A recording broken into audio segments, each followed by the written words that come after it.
de l'expérience de l'entraînement. Même s'il a travaillé pour la plupart du temps en Belgique. Oui. C'est vrai, il a fait des tours en Arabie Saoudite. Oui. Et il est revenu. Oui. Il faut le... Et en plus, attention, il aura la connaissance du Cameroun par qui? Il a des adjoints, monsieur. Un entraîneur, c'est des adjoints aussi. Bon, je vous en prie. François et Yachou. Oui. Voilà. Oui. Un entraîneur, c'est des adjoints aussi. Il n'est pas seul. Bon. Voilà, ce sont des atouts qui montrent qu'il peut travailler. Voilà.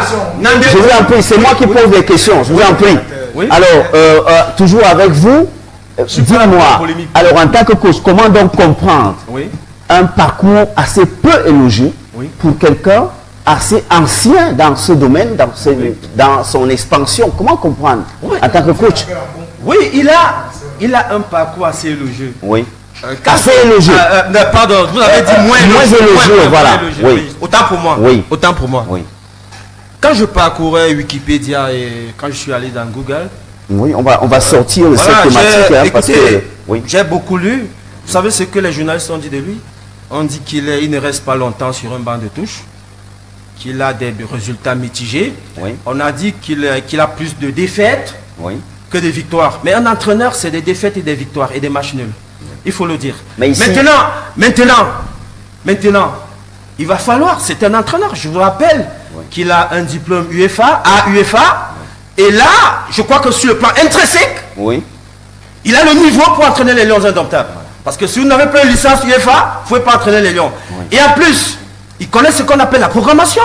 Il va lui falloir trouver un plan de jeu, un système de jeu, une tactique. Il va lui falloir trouver ce qu'on appelle la planification. D'accord? En entraînement, il y a ces deux concepts-là. Le concept de programmation. Il va falloir qu'il conçoive un plan de jeu. Pour les Lions, ce qui manquait à Rigo. Il va falloir qu'il fasse une planification. On appelle la planification la stratégie. Voilà. Merci, coach. On vous a suivi. On va... Il faut une stratégie, c'est tout. Alors, vous, selon vous, ces échecs pourraient militer en faveur, justement, de l'amélioration du football. C'est-à-dire, c'est un monsieur qui a tellement eu d'échecs, si bien que cela lui a procuré assez d'expérience pour pouvoir tenir aujourd'hui les Lions indomptables du Cameroun. Disons que, n'est-ce pas, quand vous regardez le nom suivi, je vous en prie. Marc Brice, c'est un nombre de matchs joués. Marc Brice, c'est un nombre de matchs gagnés. Un nombre de matchs perdus et un nombre de matchs nuls. Un entraîneur, c'est le lot quotidien d'un entraîneur. Il peut perdre, il peut gagner, il peut faire un match nul. Donc, je dis, il va falloir qu'il trouve, trouver une, on appelle ça la planification. C'est-à-dire, la planification, c'est quoi? Une stratégie, une méthode de travail. D'accord, je vous allez l'entraîneur a déjà avoué qu'il ne peut pas. Vous allez acheter. Il ne faudrait pas que... Et on va revenir ici. Lui-même, il a déjà avoué qu'il ne peut pas. Parce qu'il a reconnu lui-même devant les journalistes. Il vous a dit. Transition. Si vous ne croyez pas un entraîneur, qu'est-ce que vous voulez qu'on fasse? Vous êtes libre de ne pas croire en lui. Merci, coach Noir. On vous a suivi. Vous pouvez croire. Non, écoutez. Bon, on est dans un débat. Elle a fait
Merci mesdames, messieurs, on revient une fois de plus encore sur ce plateau et là on va embrayer sur la dernière articulation. Ce sera juste un seul et dernier tour de table ici. Chers panélistes, vous aurez chacun certainement 2 minutes, juste de point de vue là-dessus. Et bien, on va conclure. Déjà que le temps qui nous a été imparti a déjà largement été écorché. Alors, on va donc s'intéresser sur une question. Le coach, à son arrivée, a suscité, reconvoqué sur la scène au sein de l'équipe nationale 2 joueurs, 2 ténors. Selon lui, il s'agit de Choupo-Moting et puis l'ex-défenseur camerounais Michael Ngande. Alors, quel est votre point de vue là-dessus?